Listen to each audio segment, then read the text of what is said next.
Right, we'll call today's Housing, Urban Development, and Zoning Committee meeting to order. Madam Clerk, please call the roll. Alderman Cone. Present. Alderwoman Schweitzer. Present. Alderwoman Sanier. Present. Alderman Browning. Present. Alderman Aldrich. Present. Chair Clark Hubbard. Here. We have 6 present. We have a quorum.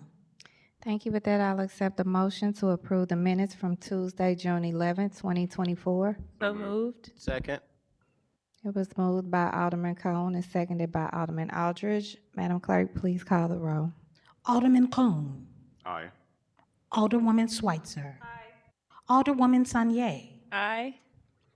Alderman Browning. Aye. Alderman Aldrich. Aye. Chair Clark Hubbard. Aye. We have 6 aye votes. All right, with that, we have approved the minutes from Tuesday, June 11th, 2024. We're going to move the agenda around and move ahead to item number 1 under discussions, the St. Louis Land Use Plan. While they move forward to the dais, Madam Clerk, can you read the summary?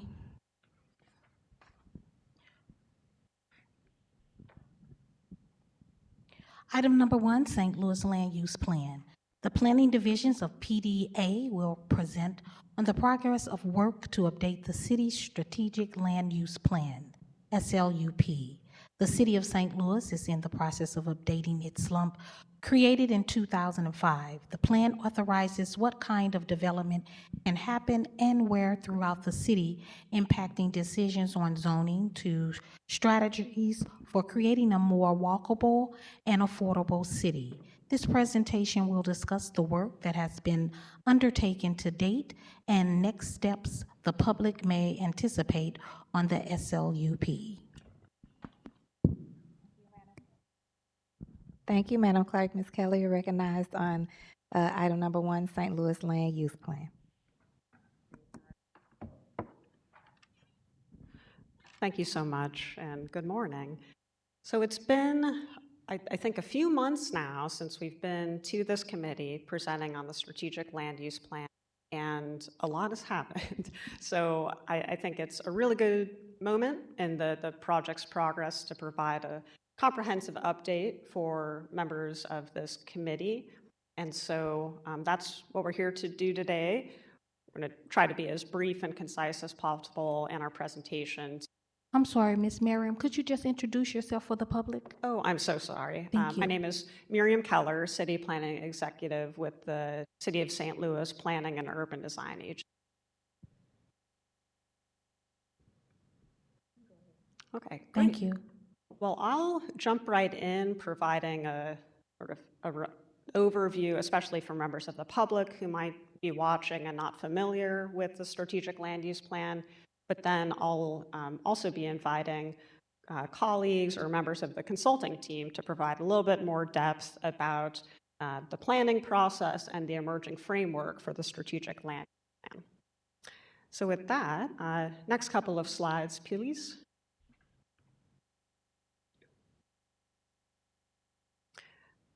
So again, as sort of a level-setting overview about what even is the Strategic Land Use Plan, why does it matter, how do we use it? And is my audio working okay? Okay, I'm getting a little bit of an echo, but that's fine. So the Strategic Land Use Plan is a core element of the city's comprehensive plan. And what that is a policy guide for the city's evolution. And it's actually kind of a planning tool, a planning concept authorized under both state and local law. And next slide, please. A couple of other ways to think about it is sort of a basis for policies that shape a city's evolution, specifically evolution of the city's built environment. A long-term vision, so think 15, 20-year planning horizon here. And another way to think about it would be a grounded aspiration for the city's future and the city's kind of physical development. Next slide, please. This plan actually has legal authority. We use it all the time to shape and guide land use policy decisions that the city reviews all the time. So zoning changes and redevelopment plans are 2 examples of the types of land use policy decisions that we are obligated as a planning staff in partnership with the Planning Commission to use the strategic land use plan to guide the choices that the city makes. Next slide. I mentioned that the strategic land use plan is the land use element of this comprehensive plan. That broader plan can and will have more elements.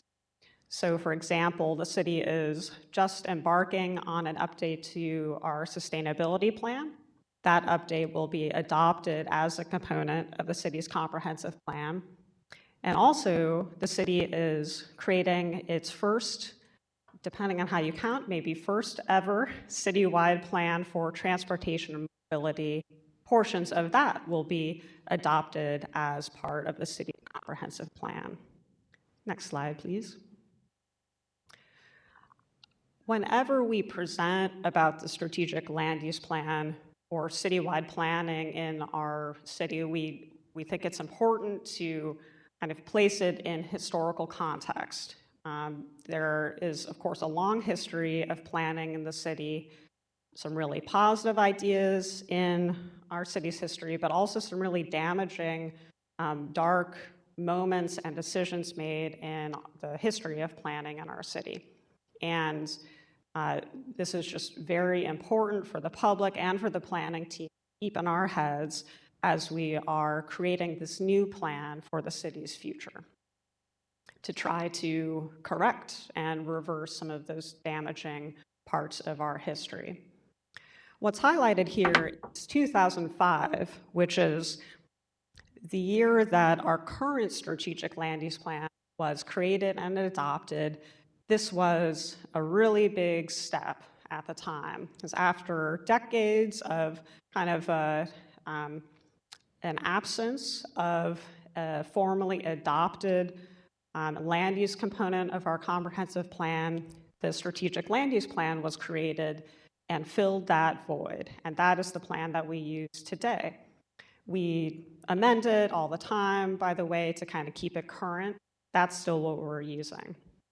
But on the next slide, you'll see that here we are, 20 years later, updating in a complete way that 2005 plan to bring it closer into alignment with our community's values, current conditions, current needs, current opportunities, so that the plan we have is updated with that perspective. Next slide, please. And again, for members of this committee or members of the public who aren't familiar, this slide is our current strategic land use plan, just in a nutshell. There are 10 different land use designations that describe roughly the character of development in different parts of the city that we are aspiring toward. And then those designations are mapped onto the city at a high level. Think of kind of roughly a block by block level. And this is what we reference when somebody submits a rezoning application or when a redevelopment plan and the development is seeking to promote is reviewed against this strategic land use plan. Next slide, please. So this update is a big deal. We are 20 years after the creation of this 2005 plan, and a lot has changed. And on the next slide, too, you'll see some of the themes that are maybe implicit, but in some cases absent in our current plan. We are really trying to bake into this planning effort. So things like economic justice, walkability, transit-oriented development, climate resilience, all of these things we are trying to make core parts of this discussion. And with that, I will actually hand it over to Mr. Daniel Dioka to keep providing a little bit more of a context and this update. Thank you, Miriam. So my name is Daniel Dioka, and I'm a principal and co-founder of Interboro, and we're the consultant team who is leading this SLOOP process. We're working with a lot of other folks. It's a massive project, but we're leading the project, and I'll be speaking about it with you today, along with Liz Kramer, who I'll introduce in a moment. Yeah, just like the slide says here, it's a really significant undertaking to do a land use plan. It's done not often, and it's not defense. It's really a way to affirmatively and proudly express a vision for the city's future. That's one of the things that's changed, I think, a lot in the last 20 years. And so that's one of the things we're working on for this sloop. Next slide, please. So in terms of the ingredients, like a land use plan has a lot of elements. You just saw the existing sloop from 2005, and you saw the framework plan and some land use designations. But land use plans can also include design guidelines. It could also include implementation strategies, map overlays, long-term visions. The sloop that we're working on is going to include all of that, and I'll say a little bit more about that later. Next slide. So one of the things that we're going to recommend as a policy recommendation is an implementation and update to the zoning code. As it happens, the city has already allocated funding for an overhaul of the zoning code, as many of you know. This will happen following the formal adoption of the sloop, and it'll be a critical and long overdue project to bring the rules for land use and development into close alignment with the goals established by the plan. The land use plan is pretty high level. The zoning is really gets into the detail and starts to spell out the number of stories, the setbacks, the uses, all that kind of stuff. Next slide, please. So I mentioned we have a pretty big team. The consultant team is pretty big, but we're not by any means the only people developing this plan. So the planning team consists of us, PDA, obviously. We've been working closely with Miriam and Don and others at PDA. We also have a resident steering committee, and they have been really helping to guide the direction of the plan and also give us feedback on the process. So this is a group of 12 residents. We actually selected residents by a lottery system, although we wanted to ensure that the group was broadly representative of the city. And it's been a real pleasure to work with our resident steering committee. We also have technical working groups. They're focused around 3 goals that we have for the plan. So we have one focus on quality of life, one focus on resilience, and another focus on equity. And these are technical advisory groups, and we run by them things, and they actually feed us a lot of data and information to ensure that we're making a plan that reflects what people want to see. Obviously, we've been doing a lot of public outreach. You're going to learn about that in a minute. But finally, I just want to mention the Planning Commission. They will conduct the final formal public hearing. They have the power to adopt and amend this plan. And obviously, needless to say, they're a key part of this whole project. Okay, next slide. This slide gives you just a kind of big picture view of where we are. We're more than halfway through now. And where we are is we have a draft, we have visions and goals. We've got a draft of land use descriptions. We have a draft map. That's like a framework level map, and we're moving into turning that into a parcel by parcel map that has a designation, a new land use designation for every parcel in the city. We're also starting to work on implementation strategies and design guidelines and a whole bunch of other things. With that, I'm going to turn it over to Liz Kramer, who has been supporting the team on engagement. She's going to give an update on where we're at and what we've heard in recent months since we last spoke. Thank you so much, Dan. Hello, members of the committee. I'm Liz Kramer with Public Design Bureau, resident of the 7th Ward. And I want to just give a quick overview about engagement. Next slide, please. So over the last 7 months, we've gone through a number of iterative rounds of engagement, and we've had really incredible participation from members of the community, including many of your constituents and you. Next slide, please.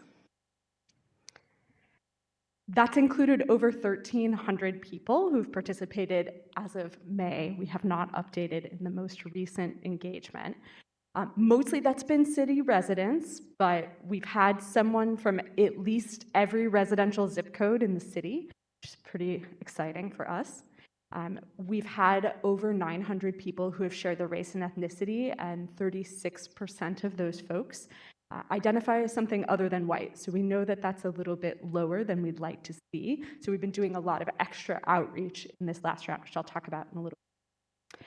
And we've really heard from a wide age variety of folks across the city, which has been also a really high priority, as this is the plan for the next 20 years. And we want to know what the people think across our age range. Next slide, please.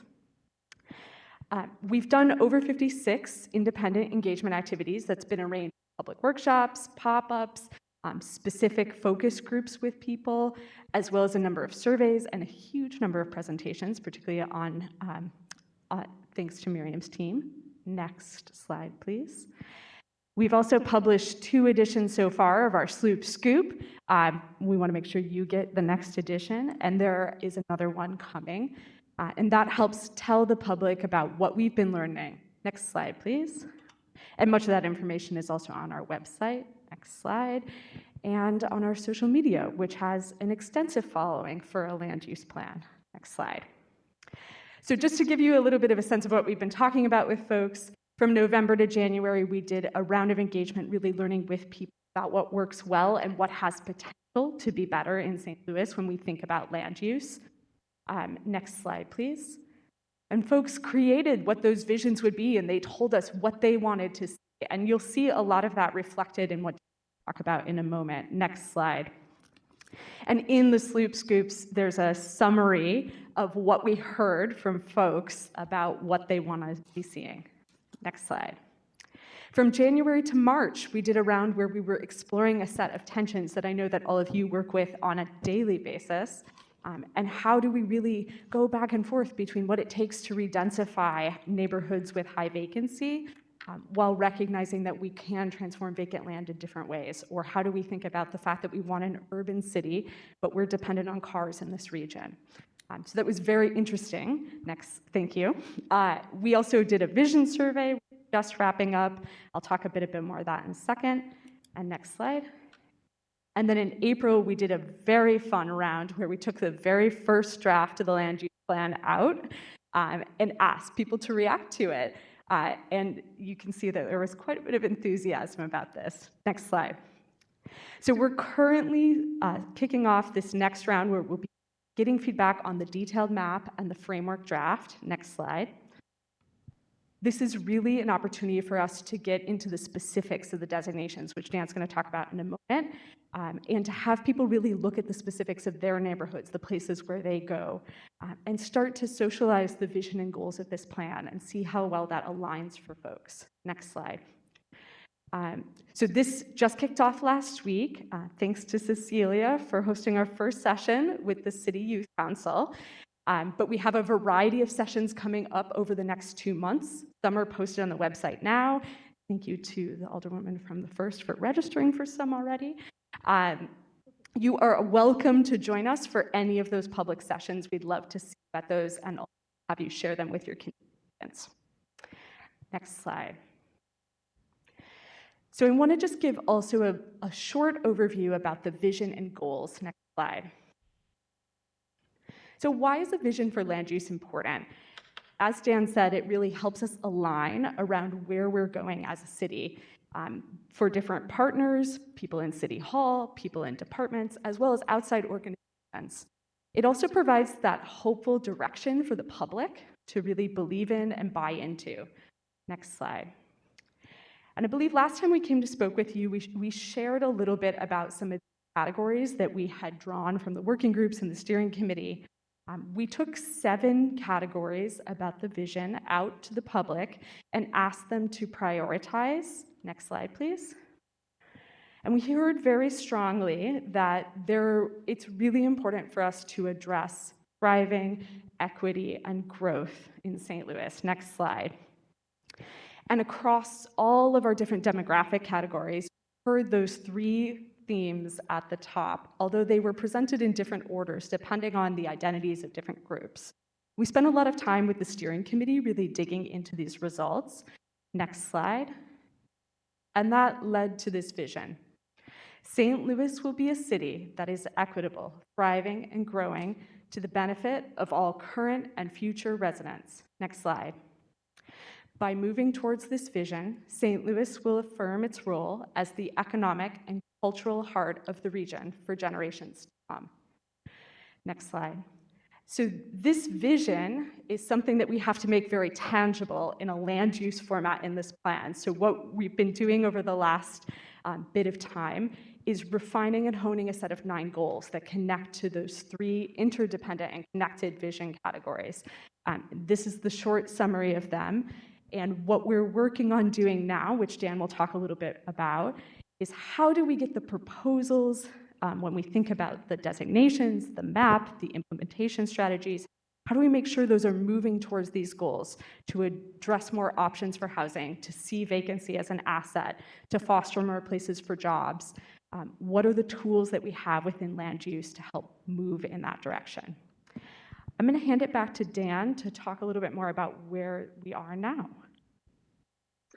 Yeah, thanks, Liz. So that's exactly where we are, where we're taking those goals and we're thinking about how we can best achieve them. And you can go to the next slide. I know that no one can read it. This was not a table that was created for public consumption. Apologies that the text is so small, but I did want to share it because I think it outlines our process and thinking about how we're planning to achieve these goals. So in the left column are the goals. Liz just presented quickly shorter versions of these, but here they are in full. And then in column B there, you see ideas or proposals. So these could be policy proposals, process proposals, physical proposals that are meant to advance these 9 goals. This is not a complete list. Not all these ideas have been properly workshopped, but it is our working list, and it's what we're workshopping right now. So, and then in the subsequent columns, you can see where we are advancing these different ideas.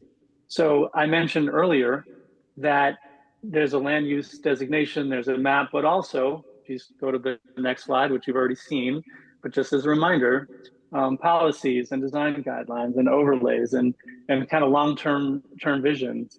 That image on the right is a little bit of an Easter egg, but that's actually from the 1907 plan. We're not proposing any kind of new, Beaux-Arts monuments or anything like that.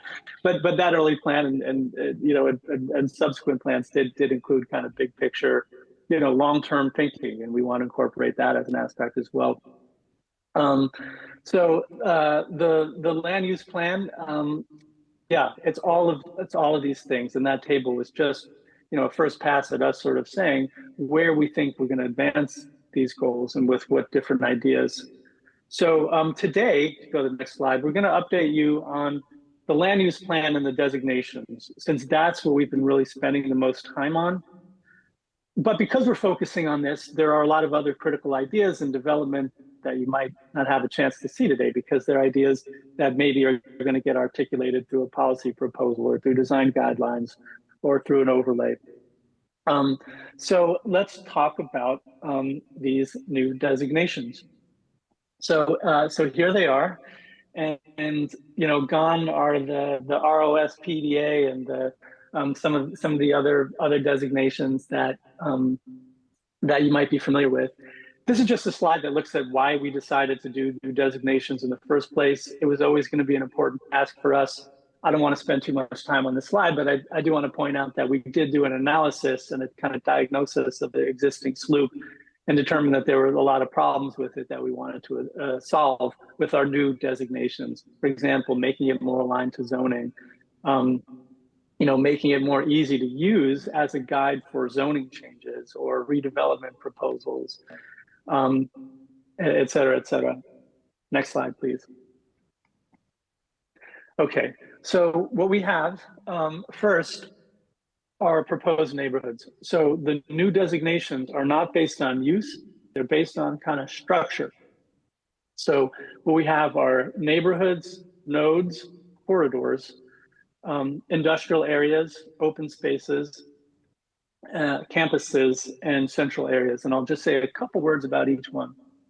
So first off, we've divided the city into neighborhoods. A better name for this might be primarily residential areas, because they do also include non-residential buildings. But these are the areas we think of as being primarily residential, might include other land uses like small parks, gardens, neighborhood shops, schools, churches, and other things. So we've divided it into 3 subcategories: lower intensity, medium intensity, and higher intensity. And we'll take you through each one very briefly. Next slide, please. So we're looking at high intensity neighborhoods. So you can see on the right on the map, the neighborhoods that we're proposing to designate high intensity neighborhoods. We're talking about buildings up to 5 stories high, very dense areas, limited parking, don't want to encourage any kind of cars in the front lot, want to encourage buildings to be urban, come up to the street line. You see in the center here a drawing. This is not anywhere in particular, this is prototypical. This is just a drawing to kind of say, generally, these are the characteristics from a kind of urban design perspective that we want to emphasize when we think about high intensity neighborhoods. So for example, parking in the back instead of the front, ground floor activation, all kinds of things like that. Next up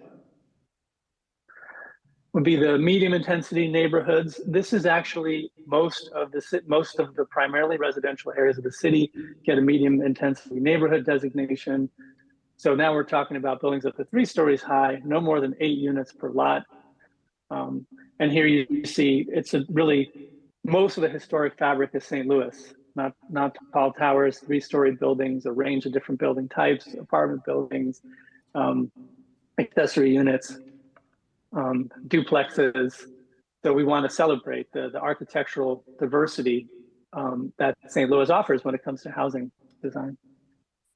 Next is the low intensity neighborhood that's primarily in the kind of southwest of the city.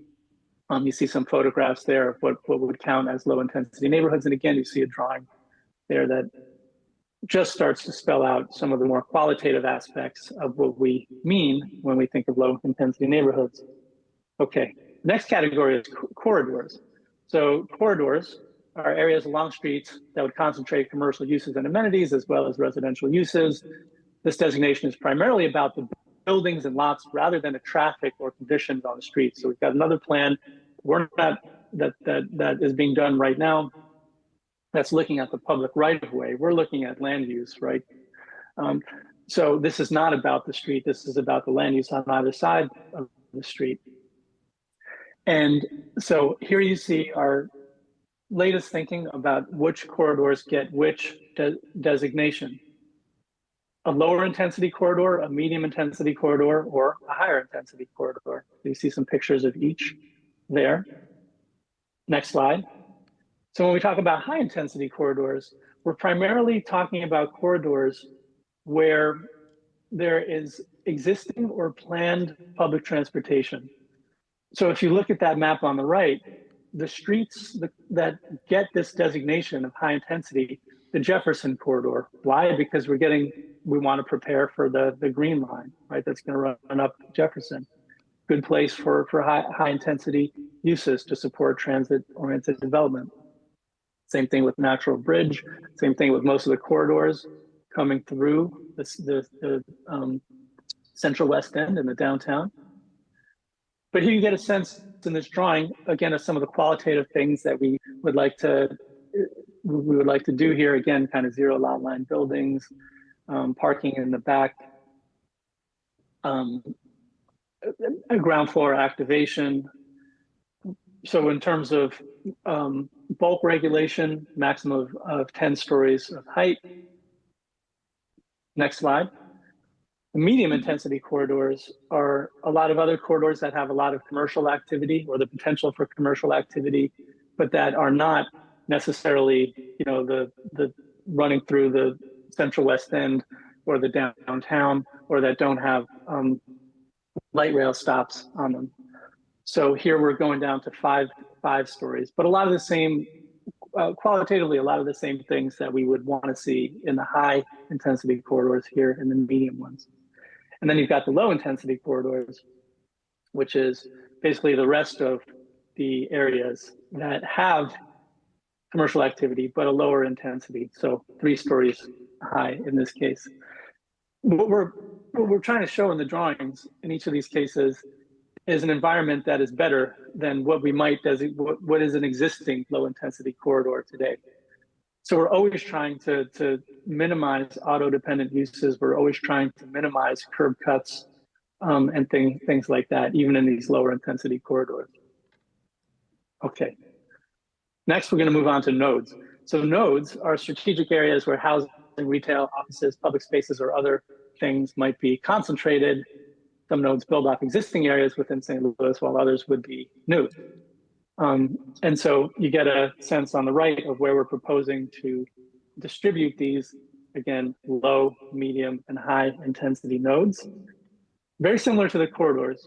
So we're higher intensity nodes are where there's going to be transit stops, and also in the central areas of the city. So this is the most intense designation in terms of development, 15 stories of height allowed. And you can see here primarily in the central corridor, but also at some key strategic points that represent the terminus of different transit lines. So for example, if you think about the green line along Jefferson, on the south is Chippewa, on the north is a Natural Bridge by Fairgrounds Park there. And that is a good candidate, we think, for a higher intensity node. Next, the medium intensity node is, well, you see a maximum of 5-story buildings, so no more 15-story buildings here. Although again, urbanistically, a lot of the same things that we would want to emphasize or encourage here. So medium intensity nodes are primarily intersections that have some kind of intensity of activity. These are not areas where there necessarily are transit stops. And then the proposed low intensity node, we're going down to three stories. And this includes most of the kind of major intersections towards the west of the city, and then the more lower density areas. So that gets you to slide 58, which is a kind of summary of what we just presented. And so you can see in a kind of table form in the bottom left, those different intensities that I described for each of these different categories: nodes, corridors, neighborhood.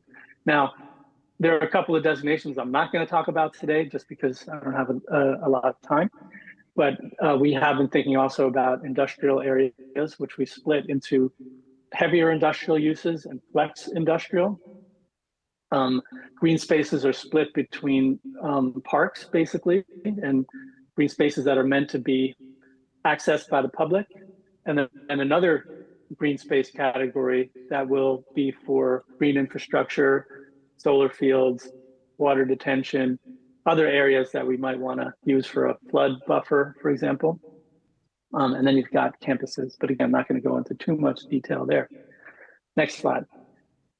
I wanted to say quickly, and I know we're just about out of time here, that what you just saw was a framework plan.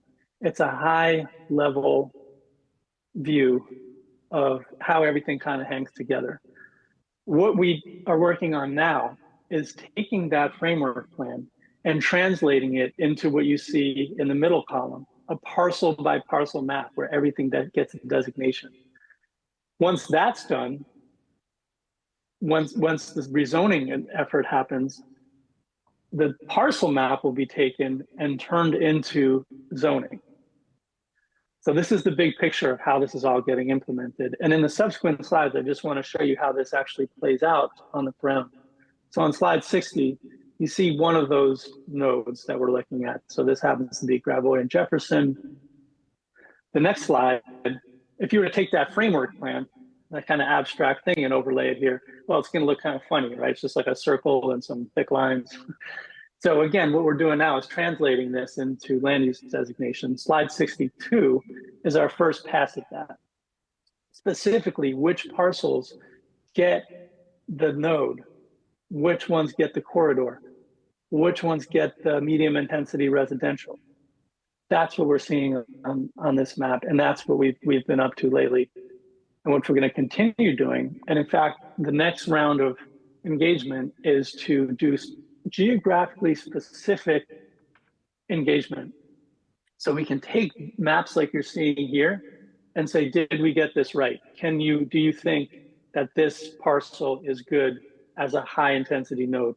Do you think that these parcels are good as a medium intensity corridor? using all those drawings you just saw and all the precedent and images.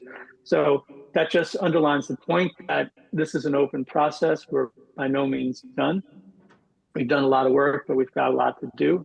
And we look forward to getting more public feedback and feedback from y'all. But thank you for this opportunity to update you today.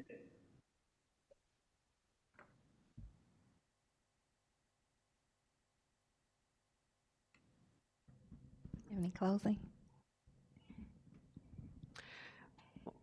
Well, I guess in closing, I know we just threw a ton at you. I believe all members of the committee have access to the slides, and like Dan described, we are not done yet. A lot more engagement, a lot more still to be done.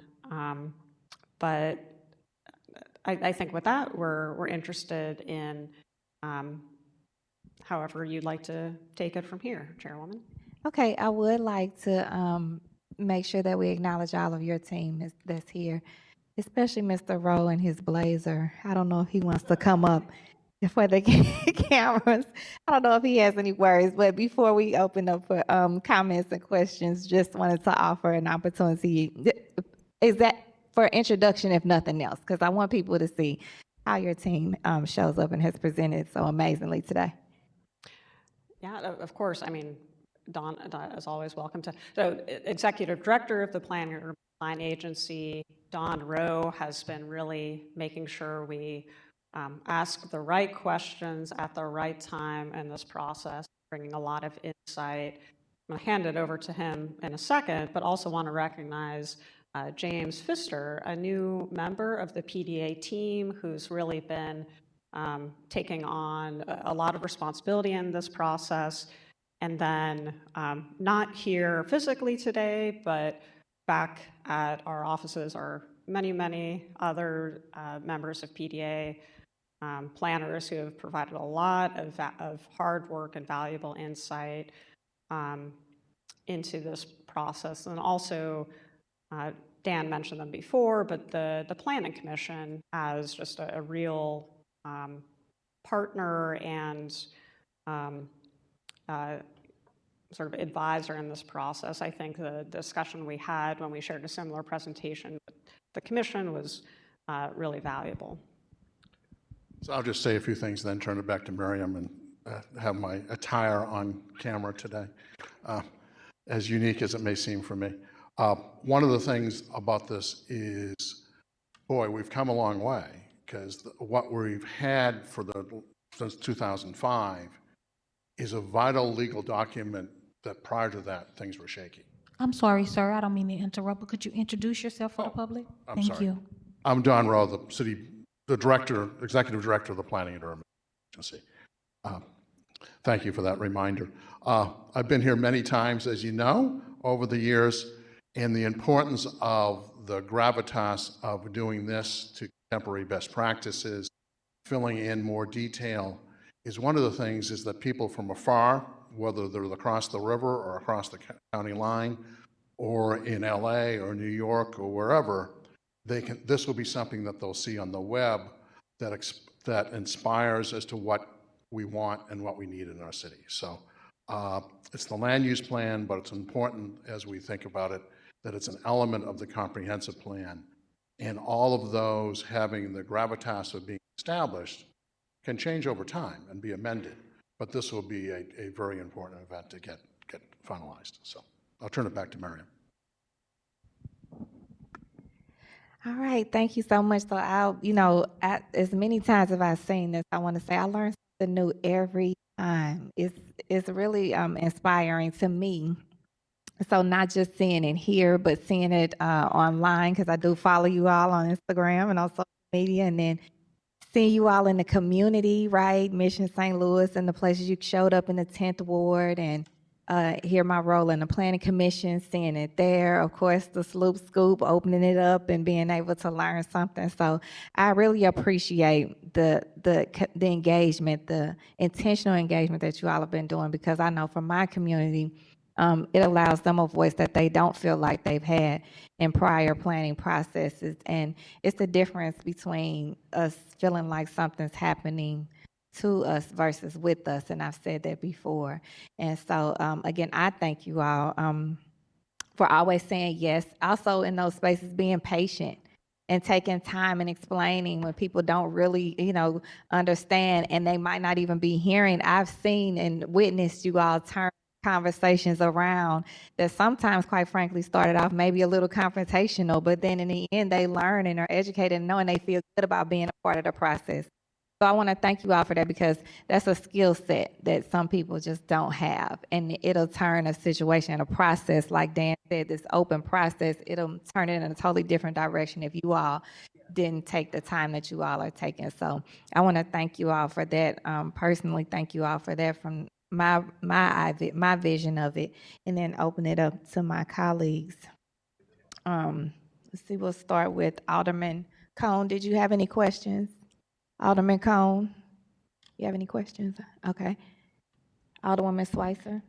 Thank you, Madam Chairwoman and members of the committee, and thank you for being here and for all the engagement that you've done and for coming to the town halls that you've come to, and I appreciate it. So looking at slide 62, and slide 62 is really helpful to understand how all of these different categories lay over each other or could lay over each other. And I know you mentioned upcoming engagement around specific zones. So are you imagining at these upcoming engagement sessions that there would be kind of zoomed in, if you will, in those specific areas, and people being able to see something this detailed and give comments on this?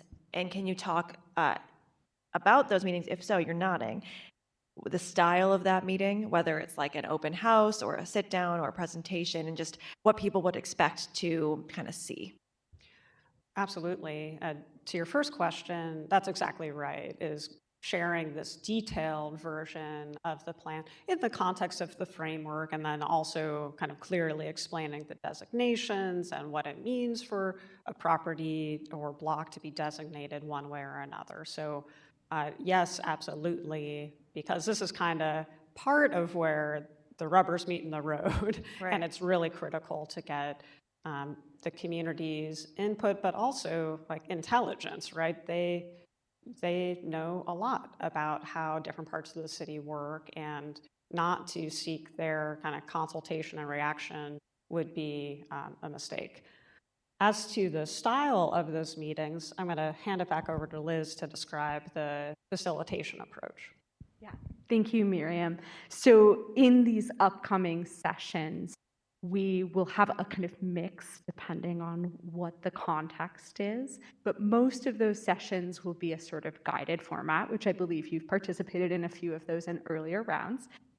So people will be walked through, and to Alderwoman Clark Hubbard's point, a lot of these materials are very dense, and while we're trying to make them incredibly accessible, we want to be sure that people have comfort and familiarity with what are they looking at. So as we go through those, we have in each of those geographies a number of specific points where there's something that's a little tricky or hard.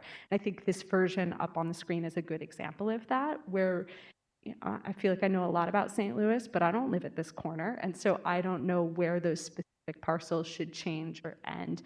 So we've highlighted a few of those for people to really talk through in depth with their neighbors and with the other folks who attend those sessions, giving them some exposure to what's happening. There are a handful of sessions that will be a little bit more open house style.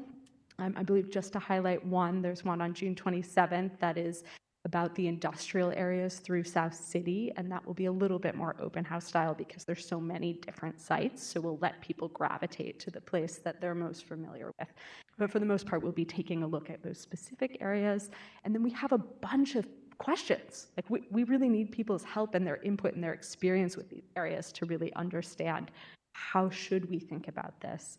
And I think one final thing I'll say is that as we've done workshops throughout this process, the residents of St. Louis have been so incredibly generous in thinking about their neighbors, not just the place where they are, but how does that impact other parts of the city. So we're hoping that we're going to learn a lot that can inform many, many parts of the city through this part of the process. Thank you. And the question I have, I represent far south East St. Louis City, and there is one node, a low intensity node in a portion of my ward around where the Loughborough Common Shopping Center is.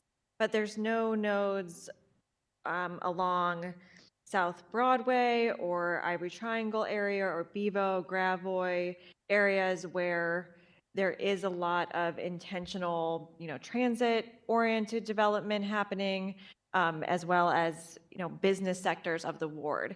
And some of those areas are on sort of the lower intensity corridors.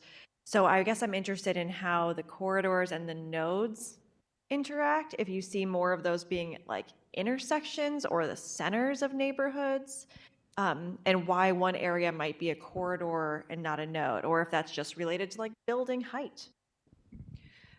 Yeah, so I'll, in a minute, ask Dan to explain kind of the differences between those types of designations. But first, I just wanted to mention that question about where nodes kind of belong in that part of the city and the nature of the corridors in that part of the city is a very perfect example of one of the tricky questions that we want to bring to the community. Right. Because looking at that part of the map, it's like there are lots of places where we could think about things a little bit differently or kind of illustrate them in different ways. But a lot of that should be informed by the specific kind of experience and aspiration of kind of people living in that part of the city. Right. Thanks, Liz. That workshop is Sunday, June 3rd. The Carondelet one, yeah, that's one. Right. I will be there. It's just a really, and I'm glad that those conversations are still happening. Obviously, this is a draft. But that is such an interesting part of my ward, because on one side you have industrial, on one side you have, community businesses, bars, shops, restaurants kind of thing, and how that works. I guess the final question I have, and then I know there's lots of colleagues who have questions, but is around some of these designations are both the reality of what exists in a neighborhood, and then what gets at like the aspirations of what the neighborhood would move towards. And now we have in some districts, like things like special use districts, like in the Bevo section of my ward, there are car dealerships and repair shops, but in our special use district, it says no more of those. Do those things act as overlay? How do you imagine some of those things either being built out into the node and corridor or whatever designations, or is that the next step in the zoning process? Yeah, that's such a good question, kind of a technical one to start to explain. But I think that kind of, for example, the Bevo SUD was one of the things that was reviewed by this team as something to inform the framework plan, so that in its implementation with whatever updates we're going to make to zoning, it is further reinforced, or at least that there's no kind of diversion from the policy guidance put in place by that SUD, which was, I understand, very informed by community input and a planning process. And so this plan is not necessarily seeking to challenge or change those types of things, where there's been another way to answer would be, one of the very first things that the planning team did was review all of the existing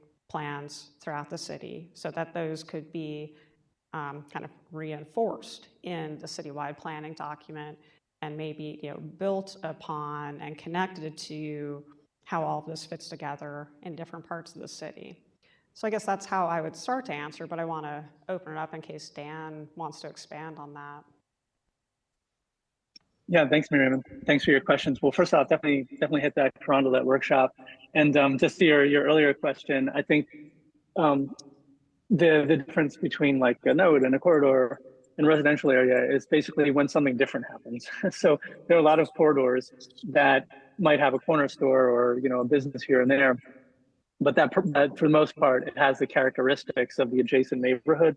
Those didn't get the designation for corridors because it doesn't really need to, because the residential designation is going to include you'd be able to still operate those businesses. Same thing with a node.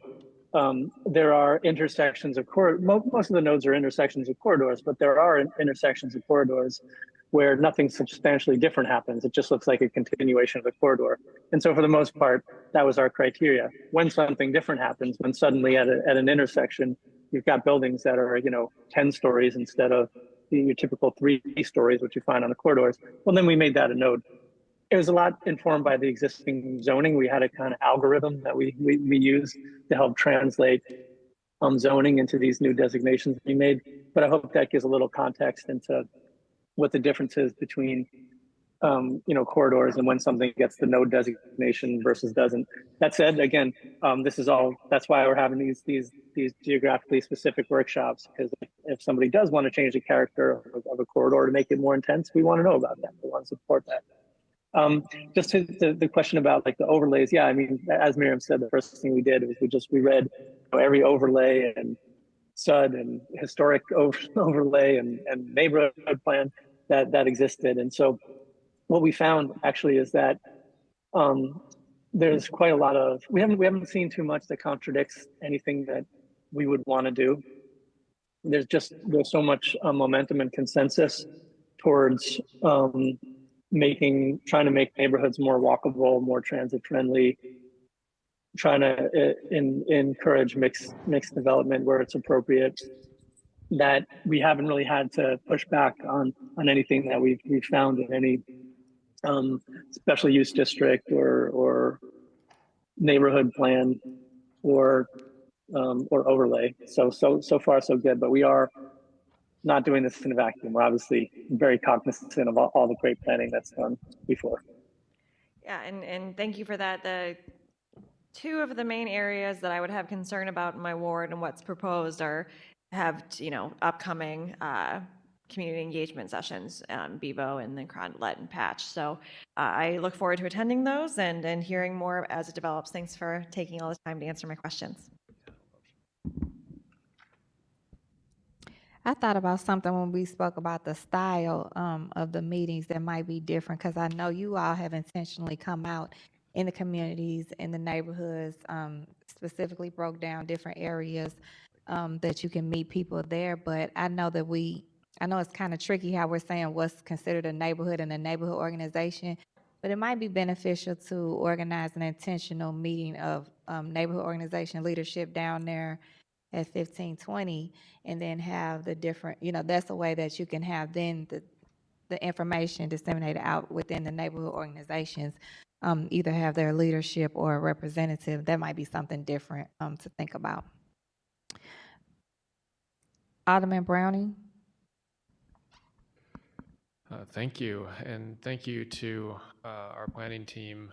It's been really, really neat to watch this process play out, and I have to echo my colleagues' comments about the engagement so far. It's been wonderful to see. I've made it to a couple events and to always have engaged people, which is hard to do.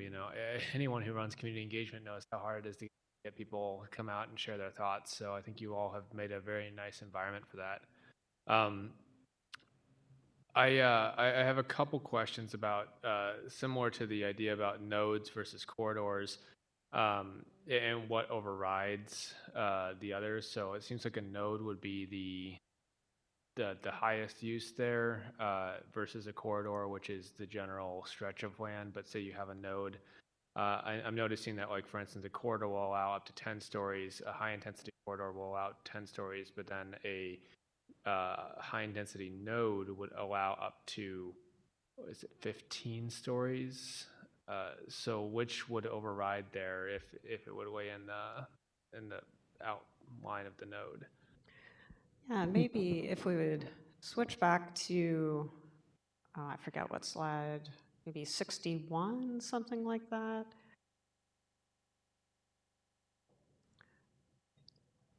Or 62, please.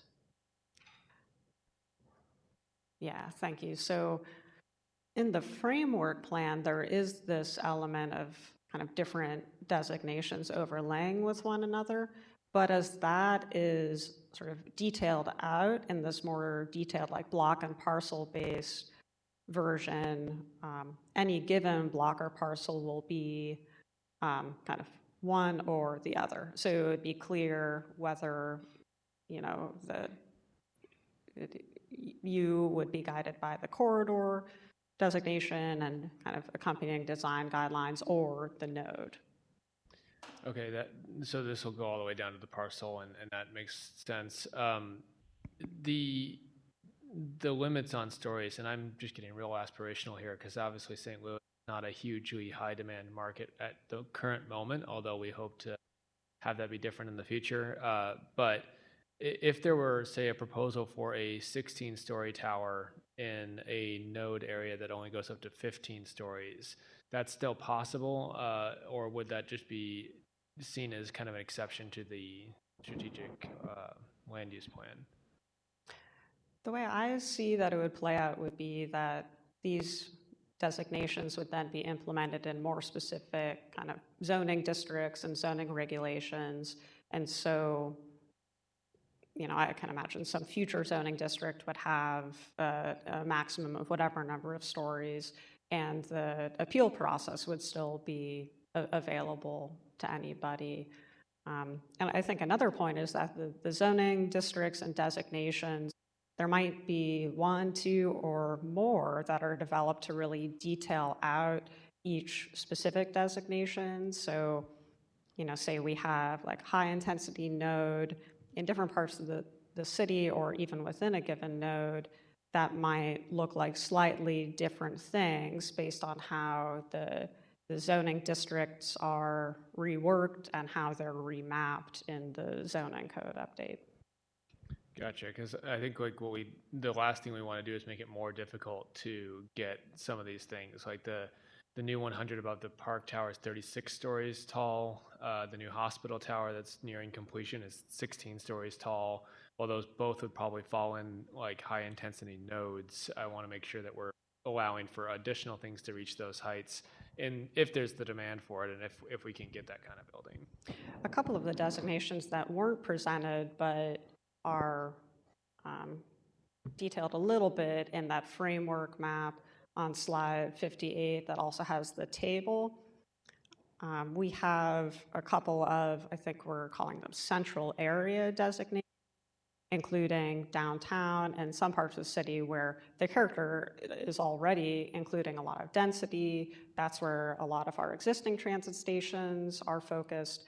The height permissions there, or height guidance, are actually quite a bit more, I'll say, kind of ambitious or kind of urban in character than even the corridor or some of the node or neighborhood designations that we shared earlier.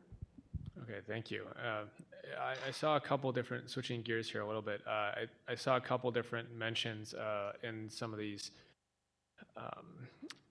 nodes and some of these corridors and in some of these neighborhoods of defining where parking can be, and also defining in some of the examples given, like what we call bulb outs or bump outs for the intersections to create additional pedestrian, walkability and access.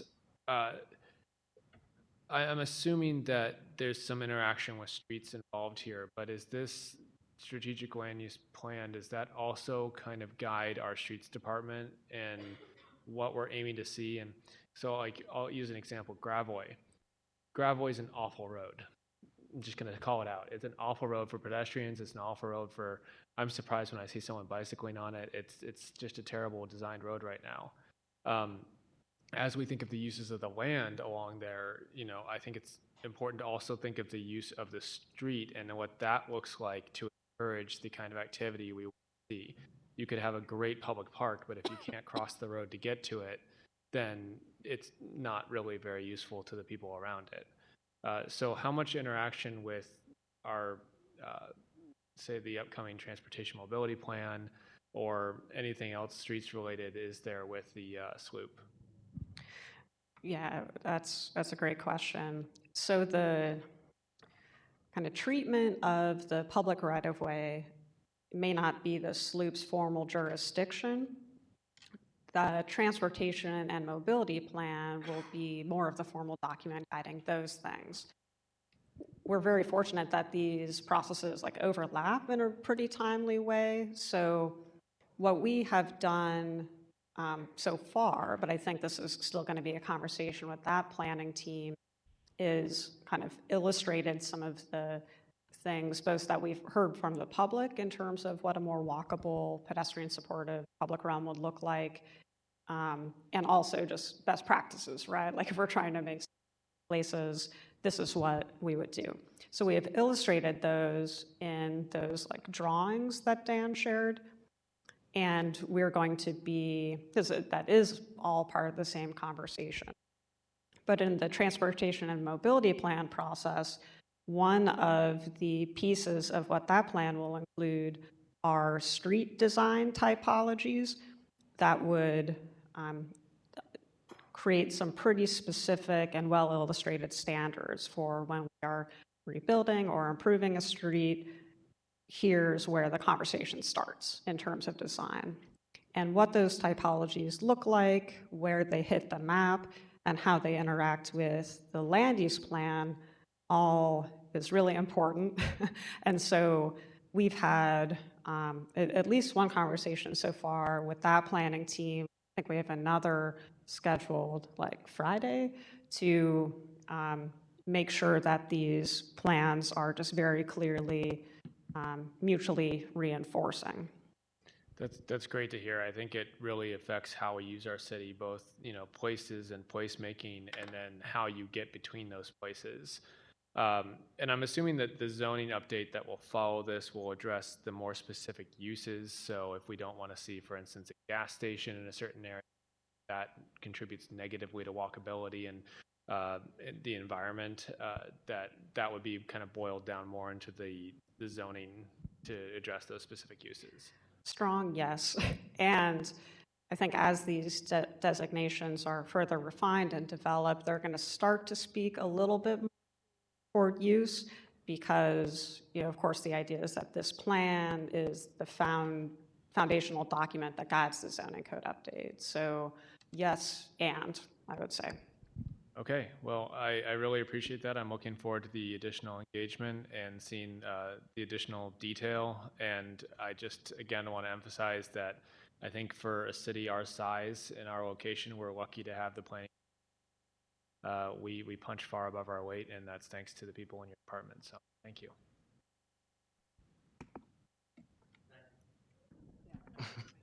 Absolutely. Alderman Aldridge. Thank you, Madam Chair, members of the committee, and thank you to the zoning department. When I say like this slideshow is like one of the best slideshows I've seen, I am here for like pictures, like the graphs and everything. I know our chairwoman loves maps. I also love like the maps to really see like where we're talking about with some of these things. So just a comment and then not too much of a question. I'll just echo also what the alderman from the 9th said as we're moving forward with the sloop, making sure that that is connected to the infrastructure kind of plan of things because, we can design out, how we want neighborhoods to look and, what is important for certain areas, what may work for Central West End, what may work for South St. Louis and North St. Louis. But like the alderman said, if we don't really connect outside of designing the traffic that goes along with it, it's a huge opportunity along with like the brick line and making some of these streets that once upon a time, it made sense to have large streets, down Grand or down maybe like Natural Bridge or they kind of tight Natural Bridge or the previous Alder people, but we still have these very large streets and don't have like the population for it. And to bring these designs that I think, not just designs, like a comprehensive plan of what neighborhoods should look like, and also working with the neighborhoods because I know that's important with the community engagement. I know a lot of neighborhoods already have plans that they wanted to see in their community. How do they ensure that the history of St. Louis Place or the history of College Hill is continued to be intact while we look at ways to, redesign it in a comprehensive way citywide? Would just echo that we make sure that that traffic plan and the SLOOP plan all comes together to not just make sure we have safer neighborhoods, but safer streets because they go hand in hand. Not many questions. I wasn't on the committee last year when you guys presented the first plan. Just really diving into this kind of updated one and know how to reach Don and others if I have any questions. But this is just a lot of great information to digest, and thank you for all the hard work you guys put into it, and especially the community engagement, because I think that's always critical. We always may have great ideas, but without engaging the community, sometimes that can end up being a bad ingredients if they are not part of how to make that cake. So if there is more opportunity for community engagement, we'll love to ensure that I'm part of that to connect with different neighborhood associations so that they can also have input in the process as it moves forward. But thank you to the zoning department on this. I appreciate the comment, and something that your remarks just now reminded me I should have shared a little bit more about is we're trying to take great care to make sure that the citywide plan is kind of connected to and supportive of also neighborhood planning. So in addition to this kind of citywide, big picture, how does everything fit together, PDA is also going to be leading neighborhood planning in 3 clusters of neighborhoods starting very soon, actually this year, all of those on the north side, and that is in addition to the neighborhood planning underway around the NGA that SLDC is overseeing. And so when I say kind of great care, one of the ways we're trying to be careful is not kind of showing up, asking the same questions through different processes, right? We want to kind of thoughtfully engage community to make sure that what we hear at one time is reflected kind of at both the neighborhood level plan and the citywide plan. So some of the neighborhood kind of place-specific meetings that we're still working to schedule are in areas that overlap with those neighborhood planning geographies, just to make sure we sync up those processes. Like I say, as those conversations and engagement over the where the NGA is, and I know for years we've been having a lot of meetings like with Project Connect with SLDC. So as those conversations come together, where it's like the neighborhood plan and the city planning, again, just let me know. I could be a help because I think residents have started those conversations of especially like how do they preserve the history of those areas, and like you say, don't want to be like, okay, guys, let's do it all over again. So just as those processes move forward, definitely willing to be a help in that community aspect to connect them both from city to neighborhood plan altogether. All right, thank you. Vice Chair Sanya. Thank you, Madam Chair. Hi, Miriam, Ms. Keller, whichever one. Nice to see you.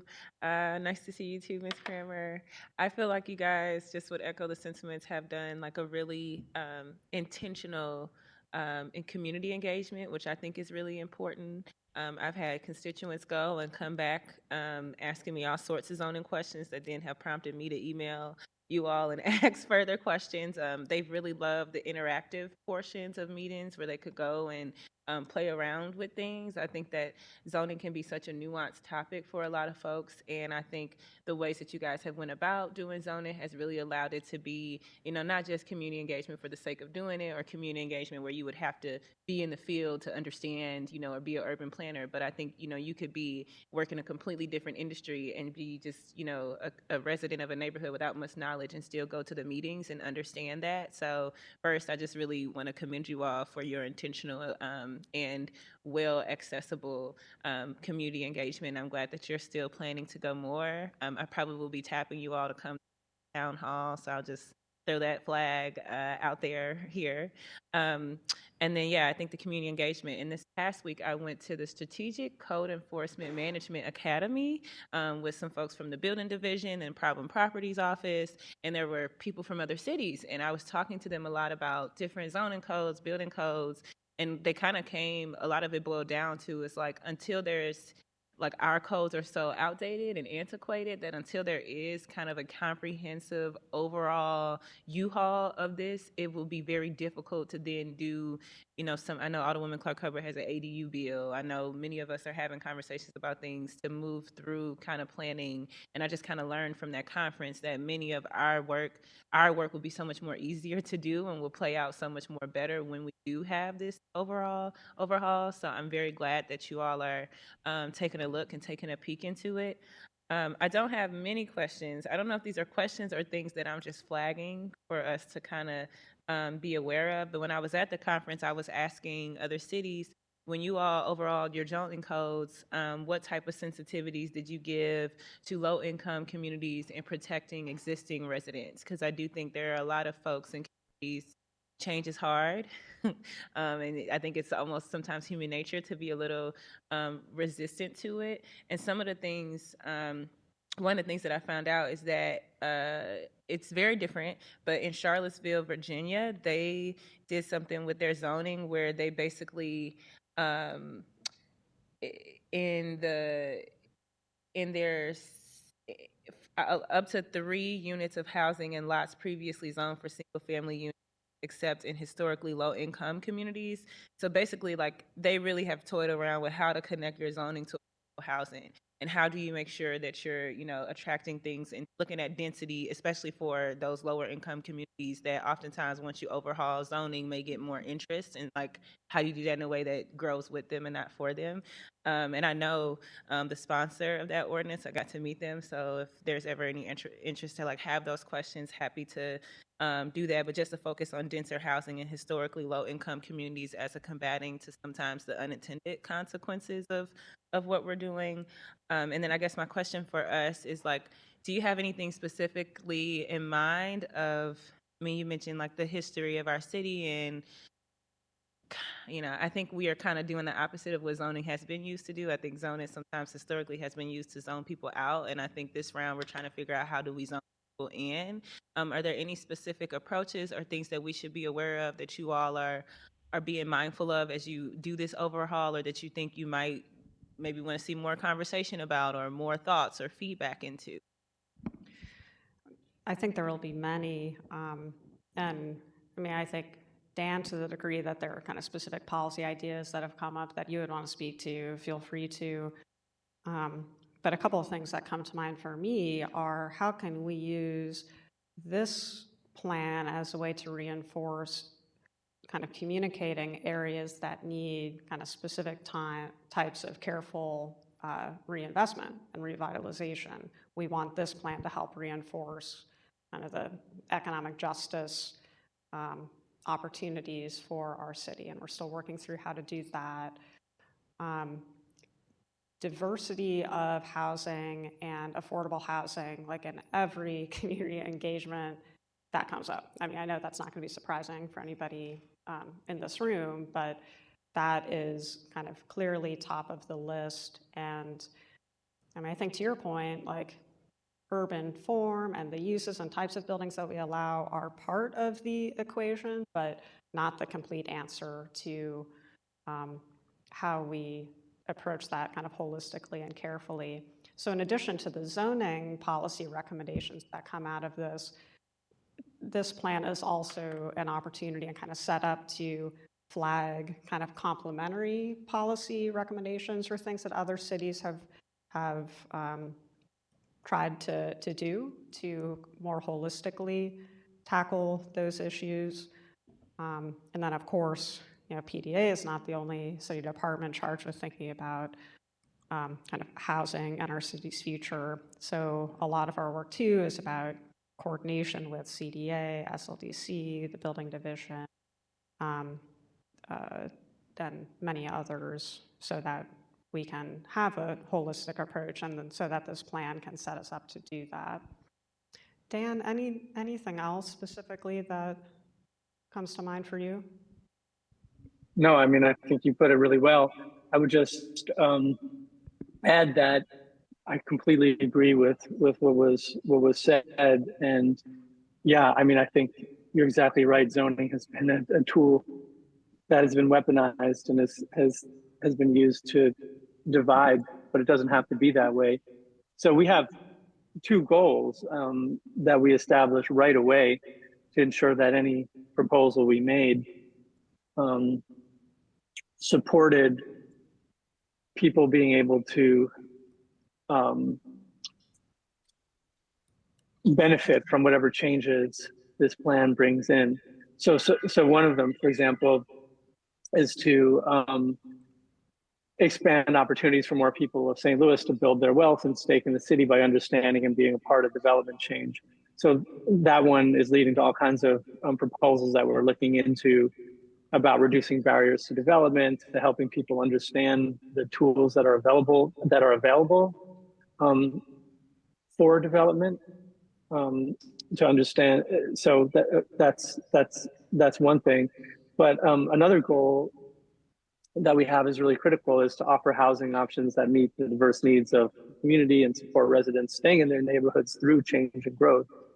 And so for that, yeah, I think a lot of what Miriam said, I think a lot of what the land use can do is ensure that we are facilitating the construction of a diversity of housing options so that people have the kind of people find housing options that are right for them. That could include something like ADUs, which is one of our policy ideas. Increasing repair funds, I think also just ensuring that we incentivize building in places where there's access to transit is another thing. So I totally agree with the concern, and it's something that we've really tried to foreground again by incorporating it as a goal, or in this case, two goals, and thinking about different policies that would support that goal, in addition to some of the things we're doing just to expand housing options and affordable housing options. Thank you. Again, I don't know if this is a question or a flag, but I know that you all are hyper aware of how almost everything has to go before the Board of Adjustment because of our outdated zoning. So something that I learned, I asked a lot of the other cities there and saw some of them did have very different processes outside of conditional use, so whatever the case may be.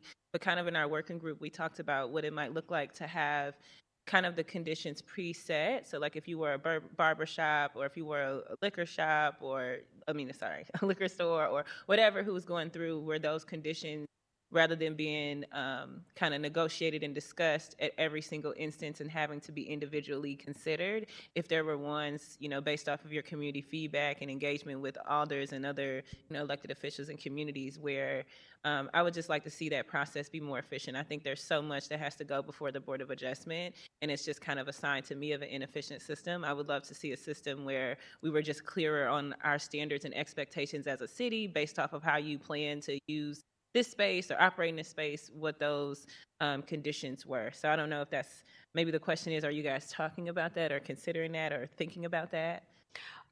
Well, 100%. I think what we don't want as a city is for every development, and maybe especially development things that are in keeping with the community has said we want, right? We don't want that to be a negotiation every time. Like, we want to make it easy and clear and predictable for people to do the development that we've all agreed on, we would like to see, and kind of communicate all the, just as you said, communicate the conditions and expectations up front, so it can be a shorter, clearer process where everybody understands how it's going to work and when to provide input and what the process is. I think the zoning code overhaul, maybe not far from the only measure of success, but one for us to keep in mind is how we can reduce the number of items that do end up on a Board of Adjustment agenda, because the code, once we have a new code, should account for the, all of the tensions and considerations and community points of view, like, built into the policy itself, rather than having it be sort of a discretionary, tricky choice every time. Excellent. I'm glad you guys are already going to have a transit focus. I won't ask.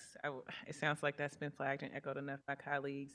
I don't know if this is something that is a part of zoning, but I also learned at the conference that there's a lot of places within our city where there's still restrictive covenants in place. So maybe that's just something to flag for you all to take a look as you look at the zoning, because a lot of those were racially segregated and account for investment and disinvestment in certain places in our city. Yes, it's shocking that those things are kind of still around, even if they're unenforceable, right? Like, it's shocking nonetheless. Yeah. Thank you. All right, thank you so much. Did you have anything that you wanted to close us up or next steps? Okay. One is, as we talked about, the magic word is not updating, but you just overhaul. And that's really important. I'm sorry, is your mic on? The light should be green. Colorblind. So, okay, now it's green. Yeah. Just three quick things. You know that my brevity is not often exposed, but I'll do it now. One, overhaul of the zoning code is really the operative thing. We're not tweaking, we're overhauling it and getting it to be to best practices and remove some poor practices. So that's cool.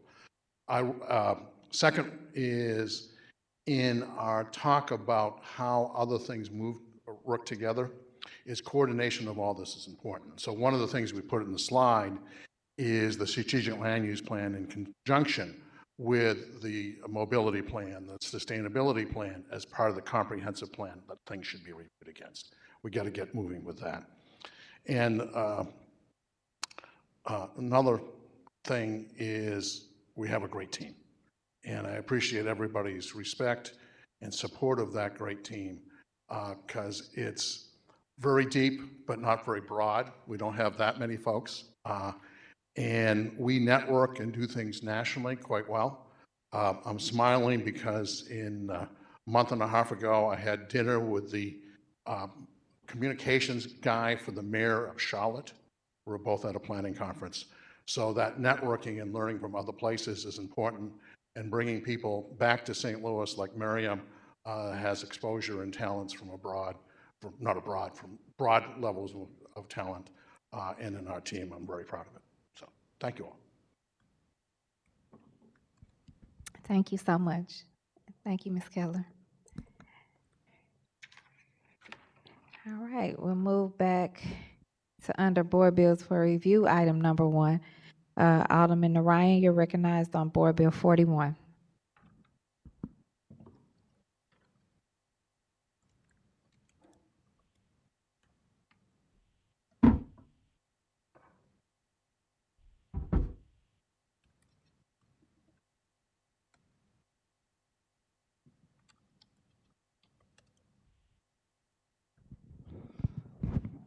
Good afternoon, members of the committee, Madam Chair.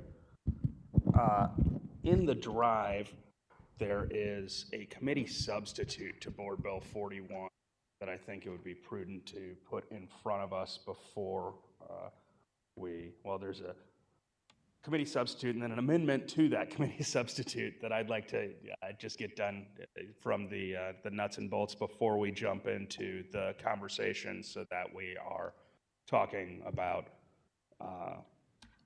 the end work product that I'd like to discuss here today.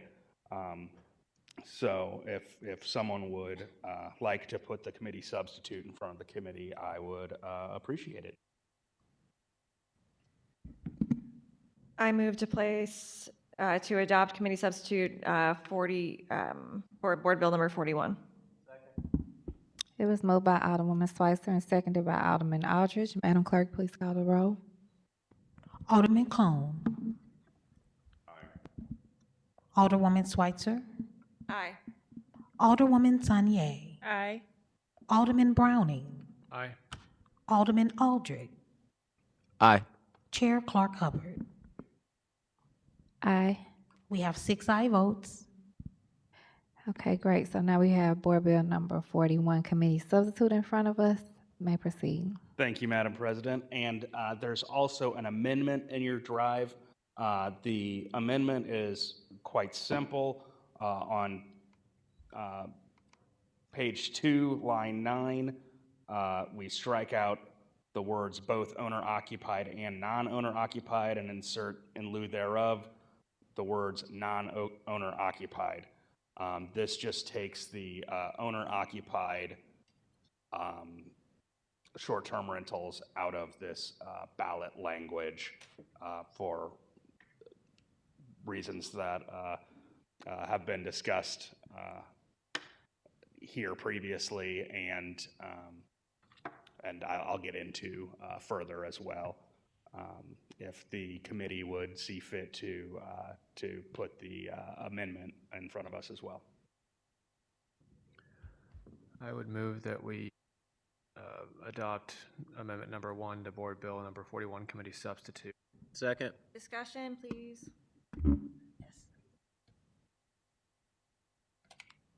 Go ahead. Thank you.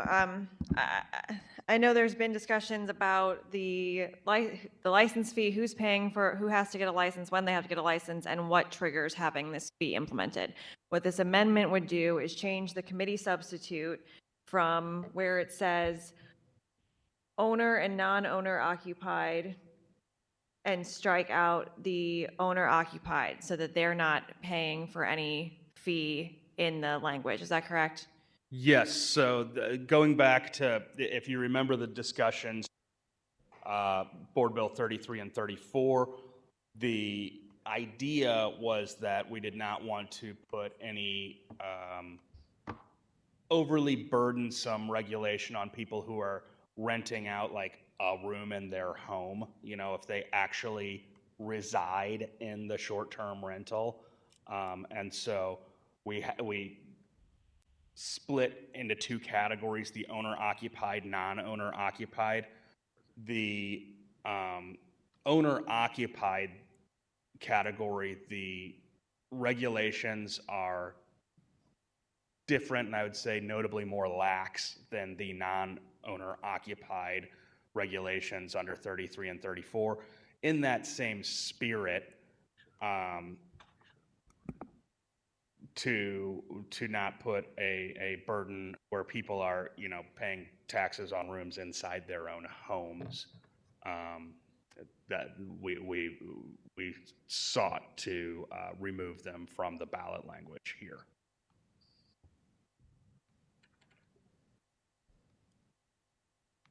Are they not paying the hotel? Will they not, and the implementation of 33 and 34 be paying the hotel tax for the sales? So the people who, well, so I feel like now we're getting far afield of what's in front of us right now, which is this board bill. I think we're going back to a previous session, but in board bill 33, 34, the licensing requirement was different for people in owner-occupied as opposed to non-owner-occupied. And because this is tied, and when we set laws, we try to enforce them. So when we're Exactly. adding something new to a law that we just passed, I think it makes sense to dive into that and make sure that we understand what we're doing. Sure. Which is why we discuss those things together. Absolutely. Okay, then, good, let's keep moving. So when we have this idea of a fee added to renting out these rooms, whether it's owner-occupied or non-owner-occupied, that fee should, I think, I mean, I don't understand why that fee wouldn't be paid. It's whether or not it's attached to having a license. So there's two Because you're different... still renting out the room in the home. There's two different things I think that need to be taken into account here if we're looking back to 33, 34. One being the permit, the other being the license. Those two words are not interchangeable. They are two different things. The license, you need a business license because if you're a non-owner occupied short-term rental, you need the business license because you are operating a business. That's what we decided at that time. Now the permit is to have the, so that permit gets you a permit number, which you're going to need in the coming months to give to the short-term rental platforms in order to have your listing able to be listed. And that's what will allow us also to delist problematic short-term rentals, because we will let the platforms know permit number XYZ has been revoked or suspended. And then they're going to say, okay, we're going through our system and we're suspending or revoking that permit number. So just to be clear, there are kind of two different things that a lot of people conflated as one thing during those discussions. But if you really get into the nitty gritty with it, the permit is very different than the license. Okay. And so they're all permitted, but in this ballot question that we're looking to put in front of the voters, instead of focusing on the permit, it was chosen to focus on the license as what would trigger with this amendment. The license is what triggers an occupancy fee, not having a permit. I think we're really into the semantics here. I think we could have just as easily called this a permit fee or a license fee or an occupancy fee or a bed fee, or there could have been any number of things. The president's office chose to use the language here. I would be comfortable changing it to anything else if that right, because I'm not, the idea is that we have this fee charged for occupied room, noting that the intention of the bill is to charge a fee for something that is happening in our communities that is not adding towards the overall supply of rental housing, purchasable housing, and it is instead being used for a business purpose, correct? Yes.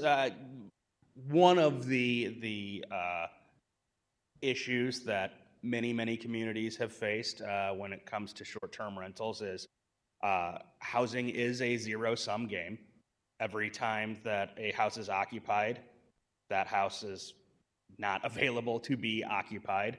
And so when we have people taking houses out of the market and they're not using them for, I guess I'll say, full-time housing for individuals, but rather converting them into business purposes where they may be used, even if they're used 20 days out of the month, that's still a place where someone cannot live then, where before that business was operational, that was a house that a family could live in. Or a room that could have been rented in a house. Exactly. Okay. Yeah, because that's the problem, I think, with this amendment, is that instead of saying this is a fee for the occupancy of those rooms, it ties it to the license piece instead of just the occupancy of the space. Well, I think the reasoning behind tying it to, in my estimation, the reasoning behind tying it to the license, again, gets back to the core of what we were trying to regulate in 33 and 34. I've always said, and we can, pull the footage and go for the instant replays. I've always said I have no interest in regulating what people do inside their own homes. If grandma wants to rent a room in the basement or whatever, and that's a way that she stretches retirement income, and she lives in that, and she just happens to say, okay, rather than having a long-term roommate, it makes more sense to me to do short-term rentals, fine. That's not the kind of behavior that I at least have sought to regulate in this entire discussion. My push has always been on the larger effect of more and more houses in the most desirable areas and the starter houses throughout our city being turned into a business opportunity for an individual rather than a place for a family to live. Mhm. So in that effect, that's why you see this fee being applied differently as well, even though I think by being permitted as Airbnbs, if I'm understanding the rules correctly that were posted somewhat recently about Airbnb, they would be paying the taxes that are applied to all Airbnbs just by being permitted. But we're making a distinction here between whether they pay a fee or not and what might be put in front of the voters. Yes, and again, that's kind of almost a relic throwback to the spirit of 33 and 34. Yeah, I care about the spirit, but I also care about like the words on the page and the implementation. Sure, And absolutely. all of this is, part of the huge overhaul that's being made. So I appreciate it. To that spirit, I understand the use of the license being chosen, but I'm not sure I agree that those fees shouldn't be paid. But I also understand that because if like the tax is being implemented in the same way, then why is the fee being implemented differently? Or why would we be asking the voters to implement a fee differently than I guess it's our prerogative here at the Board of Aldermen to choose or not choose whether it's the discussion we're having. Yep. Right, and that's what we're talking about, whether the amendment is to make it fit the letter of the law that was put in front of us in 33, that these people have to have licenses and these people will not have licenses. So charging them a license fee is possibly not the right choice of words. So license fee could be occupancy. Can you speak, so you're speaking right now to saying that instead of changing it to occupancy fee and having both categories included, you chose to remove one of the categories so they would not be paying that occupancy fee if we had to change it the other way. After discussions with this committee last week, and then discussions with the president's office, we moved over to more of a flat fee type, which is what's in the committee substitute. There's a flat fee rather than the occupant per night, which was going to make a flat fee based on the amount of bedrooms in the unit, rather than the amount of occupied rooms per night, both at the request of some of the operators as well as members of this committee to streamline that, to make it a little bit easier from committee members' perspectives, both on the operators as well as the mechanism for ultimately recouping those funds. And so this is just a further extension of that. Okay. Perhaps other members of the committee have questions. I'm not sure. Thank you. Does anyone have any additional questions? All right, Alderman Cone. Thank you, Madam Chair. I share some of the same concerns and questions that my colleague from the First Ward just shared with the committee here and with the sponsor. I am curious, though.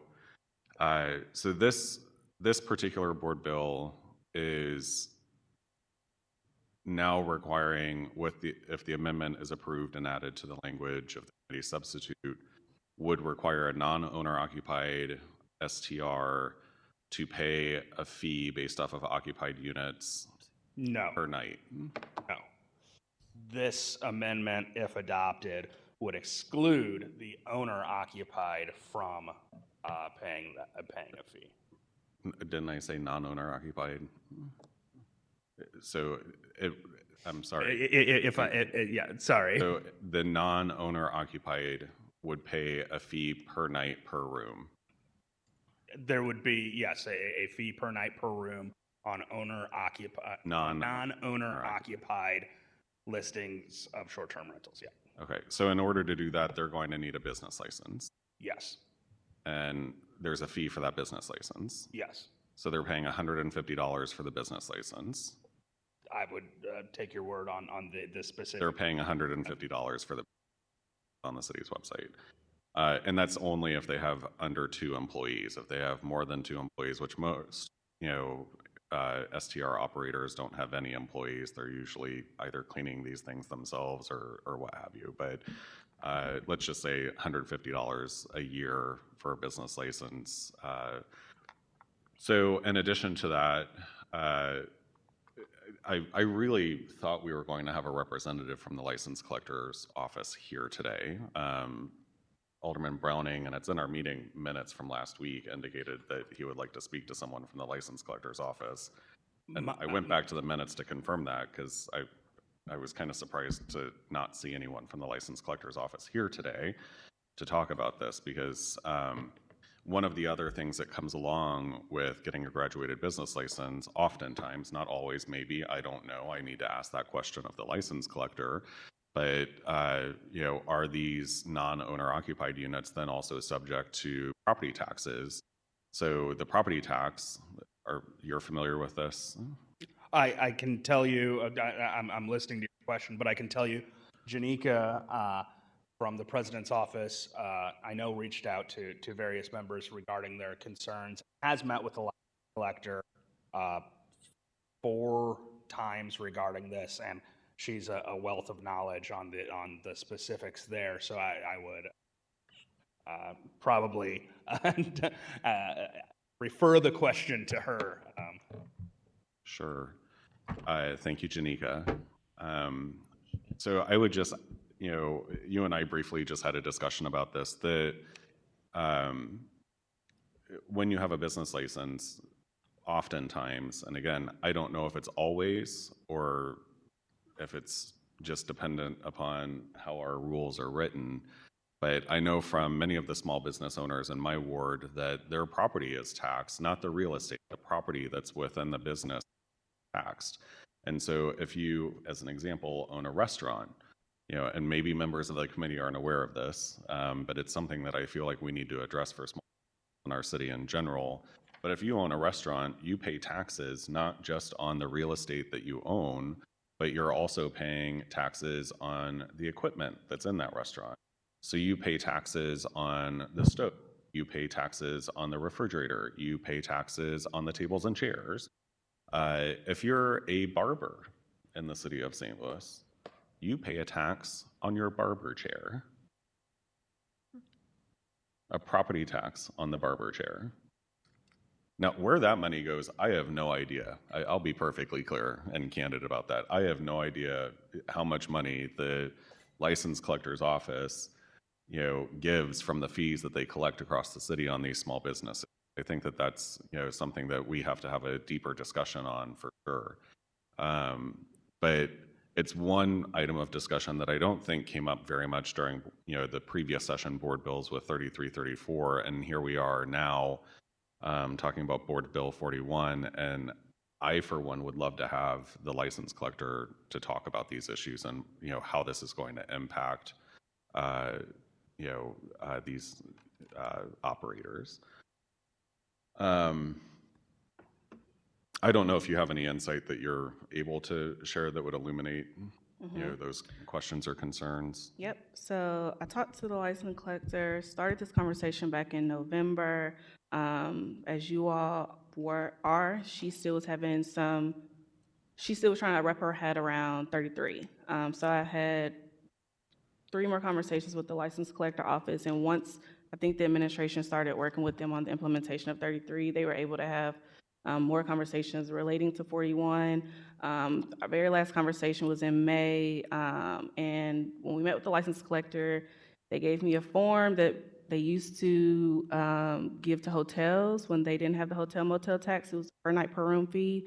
They shared that form with us, so if we were to implement this, they said they have the infrastructure, and this is the form they would use for implementation. I guess that's what I'm looking for.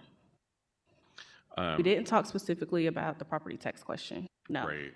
And I think that that's a pretty big question for me. I'm curious to know the answer to it, because I think you know, it's one thing to talk about wanting to, you know, have a fee per room per night, but, you know, what is the impact of, you know, creating these fees, creating the licensing process? What's the process for evaluation? What's the process for implementation? What's the communication process that's going to happen in terms of, you know, the operators getting these notices? I've also heard, you know, varying stories as to how the money would be collected. I think last week, the sponsor mentioned that the operator would be responsible for paying the fee, and that, you know, they would have to go directly to the license collector's office to pay the fee. But then this week, I'm hearing that, you know, the various platforms would be able to accommodate that and pay the fee instead of the operator having to pay it, or it would be able to be passed along to the, you know, various guests or what have you. But then we also don't have any of the platforms here to discuss whether or not they're able to accommodate that. And I think that that would be helpful as well. I'm just curious, Alderman, I think you indicated last week, and I know I don't have the bill in front of me at the moment, but this was intended, or Janika, to go on the ballot for November, right? Yes. So when is the last date that we have available to pass this before we need to get it on the ballot? I think that that would be sometime in August, if I'm not mistaken. 10 weeks before the election. Yeah, I think it's the end of July. It would need to be done before we break down for the summer break, but just to make We're life, also talking about adding additional meetings. but recess. just to make life easier for folks, because there's several people who have the similar questions for the license collector. I had thought that those questions had been addressed over the previous week. It's clear to me now that they have not. And so I'd like to just hold the bill, and we'll get the license collector or someone from the license collector's office and we can Could I also have those questions answered, hopefully. That would be wonderful. Thank you, Alderman. And could I just also add to that request, maybe some representatives from the platforms to be able to. The platforms have been oddly quiet on this, which, yeah. I've been in conversation with Expedia. They said they've done something similar in several other municipalities. I've kept them engaged in the conversation. I can send an email today to see if they can maybe virtually Zoom in next week, if possible. But yeah, I have been in conversation with the platforms. And to maybe also have clarification in terms of the point of payment, is that going to be the operator who has to come down to City Hall and make write out a check? Is it going to have to be done quarterly? Is it going to have to be done annually? Just what that process looks like, and are the platforms able to accommodate that? If it is something that the platforms are able to do, is it something that the license collector is able to work with the platforms to do? I think that those are just general questions that we would want to have answered before, taking a vote on the bill. Sure. But thank you. I appreciate that. Madam Chair, is there, I guess I'm requesting that the bill be held for an additional week, and hopefully, I hope that we can add it to the next agenda, assuming that the license collector or someone from her office can be present to answer committee members' questions. Thank you, Alderman Durant. Is there any more discussion before we remove the motion? Just really quick, I think procedure-wise, since he's going to hold it, the alderman from the 9th would need to withdraw his motion. I withdraw my second. Yeah, I'm happy to withdraw my motion. And I withdraw my second. Thank you, Alderman Ryan. Thank you. Thank you, Ms. Hayden. All right, is there any written testimony, Madam Clerk? Or before I do that, was there anyone here to speak on this today? Because we want to allow them to speak. Okay. All right. How you doing? Hand me that. Can you state your name for the record, and then I'll swear you in? Hi, my name is Amanda McCracken. Nice to meet you, Ms. McCracken. Do you swear to tell the truth and nothing but the truth? I do. Thank you. Please proceed. First of all, thank you for letting me take this chance to kind of give you guys some insight from the owner perspective. Oh, is it on? Okay. It's on. And I can answer some of these questions that you were just talking about, because I've been taxed. So just to start you off, these are just my properties. I have the equal amount of long-term rental and short-term rental. So I have 4 long-term. One of them is in Richmond Heights, just short of the city limits. And then the other 3 are in the city, mostly Dogtown. And then I have 4 short-term rentals. One of those short-term rentals is a 2-family, and that's the only property that I own as a partnership with 2 of my daughters.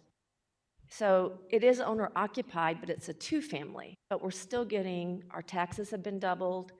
I'm just going to give you some numbers. In 2023, this is just my short-term rentals, not my long-term. The city was paid on behalf of occupancy tax from Airbnb, $34,237.25. That's just me. That's just mine. You multiply that by 1,000 owners like myself who are responsible, and we provide these beautiful homes for these people who come in town and spend loads of money, love our city, want to come back, meet their families from all over. That's $34 million to the city. So that's just on my short term. Property taxes in 2022 on my short-term rentals, I paid $6,254 in 2022. 2023, I paid $12,065.14 on the same homes. In 2022, I paid 0 personal property taxes on short-term rentals. 2023, I'm paying $150 per building that is used for short-term rental. Don't know what that's for. They just came up with a form I have to fill out. It's very confusing. It is like for hotels, which doesn't really apply to me, but I'm having to pay, without even warning, $150 per building. On top of that, I'm going to have to pay your annual inspection fee of $150. That's going to bring me up to another $600. That is just on my short term. My property taxes in 2022 on my short-term rentals was $6,254. In 2023, on my short-term rentals, it was $3,955. So my my taxes on my long terms went up by $285. The taxes on my short term went up $5,811. That's a huge difference. Same number of buildings. So we're getting taxed to death. And this thing with the per room, that's going to be impossible to monitor. You have 4 guests, you have 3 bedrooms. Are they going to use 2 bedrooms? Are they going to use 3 bedrooms? We don't know until they check out. We walk in like, yay, there's a room that wasn't used. We don't have to make that bed. That's when we know.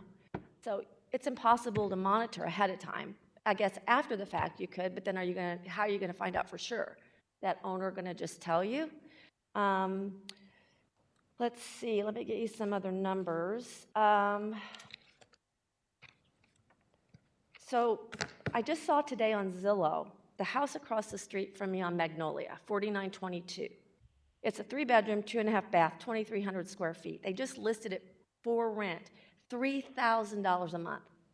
Now, if I have the house across the street, if I can get $3,000 a month for my property, I'm going to pull out of these short-term rentals and go back into long-term. St. Louis City is going to lose. My property taxes are going to be cut in half. You're going to lose that, thousands of dollars in occupancy taxes. You're also going to lose all the money that these people spend on the Schnucks that's around the corner, which promotes our community. The coffee shop right down the street on Columbia, they use that all the time. The local restaurants around Tower Grove Park, these people are going to be not here anymore. They're going to be somewhere else. I do have a lot of guests that come in for weddings, graduations, but I also have a lot of guests that come in for vacation. All those vacation people, they want to stay together. They're here, they want to stay as a family, they want a house, they want to cook their meals together, they want to play games, they want to have the backyard, they want to bring their dogs, and they want a house. If they're meeting on vacation in St. Louis, which they do, because it's true, we're right in the middle. We got Indianapolis, Kansas City, Texas, they all come up, they meet in St. Louis. They're going to pick Memphis, or they're going to pick Kansas City, well, I don't even know about Kansas City, but they're going to pick another city rather than our city.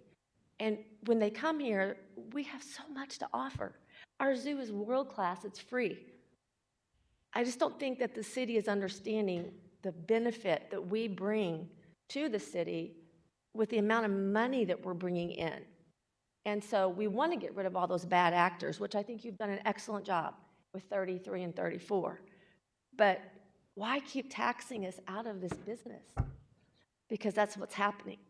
And it's hard. I mean, and running these things are hard. We spend a lot of time. I actually have 7 cleaners. They're not my employees because they work other jobs. Most of them are single moms. I pay every week. I pay $710 a week just in my cleaning fees to these ladies. And they depend on it because they're moms. They can go to their regular job, which is like a lot of them work in a dentist office. They go to their regular job, then they can clean for me, at their leisure, as long as it's before the guest checks in. So that's $710 a week. That's $36,920 a year that I'm pumping in to help these girls who help me to do these short-term rentals. My handyman, I bet they make between $10,000 and $50,000 a year, just depending on what needs to be done. I work in these yards. I keep I keep them beautiful. I water my flowers. I plant flowers. I am physically painting, cleaning. All of us responsible owners are doing these things. We are improving. And as far as availability, I'm a real estate broker. I've been one for 30 years. I happened to pull the numbers today. And just on Zillow, let me find that information. So there are 685 homes for sale in the city right now, active. 126 homes in the MLS for rent, 13 for auction. On Zillow, there are 1,178 homes just in the city available for rent. We're not hurting the rental market, we're not hurting, and as far as real estate sales and the pricing, that is due to a lack of inventory. It is nationwide.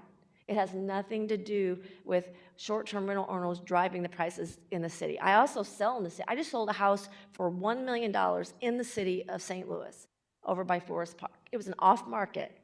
Had that house gone on the market, it would have sold for 1.2. But it was a private sale because the owners are well-known and they didn't want to have people through and stuff like that. So, it's just the housing inventory that is causing these prices to go up. It's not us. We are actually taking these derelict homes and we are improving and making these homes beautiful again. Homes that people wouldn't normally, they're just vacant. Not only are we improving them, we're bringing people into the city. We're paying occupancy tax. We're paying property tax. We're paying inspection fees. We're paying so much money that's pumped in addition to what our guests are pumping into the economy. So I feel like we provide the city a really great service. And we do want to get rid of the bad guys, but that's not us. So we just pump a lot of stuff in.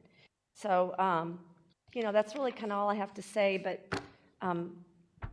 the low inventory is not because of short-term rental. It's just like where we are nationwide. Well, thank you so much, Ms. McCracken. You have officially become our expert witness on this today. That was a lot of great information. Thank you.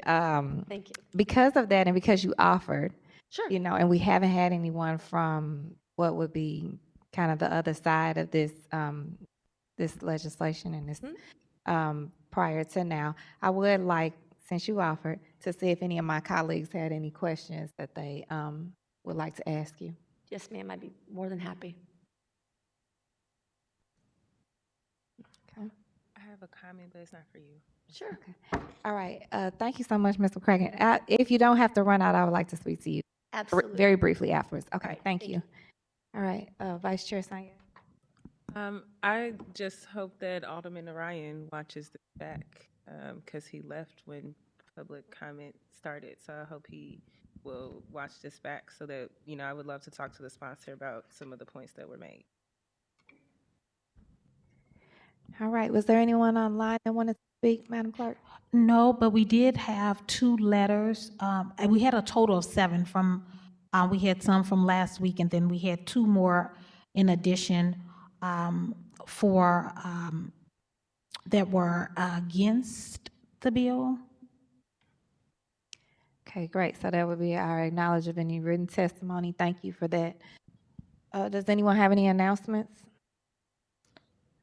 All members. Chair, I'm sorry, Oh. Chair Clark Hubbard. I just wanted to be clear that our last motion, we did withdraw the motion to adopt the Amendment 1 to Board Bill 41 Committee Sub. Yes. Thank you. Okay. All right, so with that, all members were present. I'll accept the motion for adjournment. So moved. Second, It was previous row. motion by Vice Chair Sanyang, seconded by Alderman from the 3rd with previous roll. Thank you, everyone. Have a blessed day.